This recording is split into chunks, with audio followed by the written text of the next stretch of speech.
Keyingi masala investitsiya sifati. Xadjayev tarmoq rahbarlari hokimlar birinchi chorakda 1 milliard 200 million dollarlik 1,5 ming korxona ishga tushdi deb hisobot beryapti.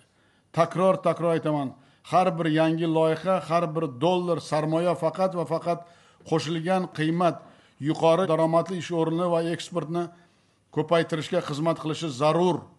Oddiy qilib aytganda, hamma rahbarlar uchun investitsiya sifati asosiy mezon bo'lishi kerak. Topshirig'imga ko'ra investitsiya loyihalarini post monitoring platformasi ishga tushirildi.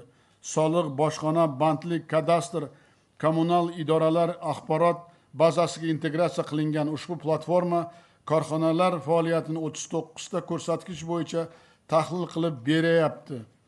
Masalan, oxirgi 3 yilda ishga tushgan 688 ta korxonadan 210 tasi quvvatidan to'liq foydalanmayapti. Oqibatda 33 trillion so'mlik ishlab chiqarish boy berildi. 23 ming ish o'rni bo'sh turibdi.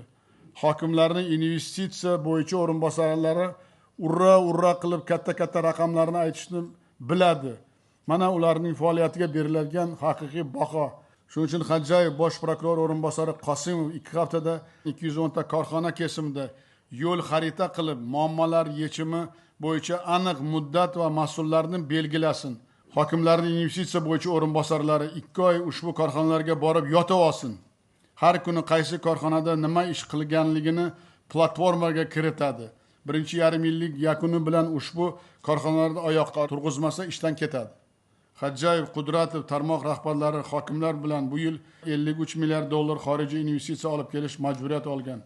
Qachonki rahbarlar birinchi qadamdan boshlab to'g'ri loyiha tanlasa, shunga mos salohiyatli investor topsa, shunda investitsiya sifatli bo'ladi.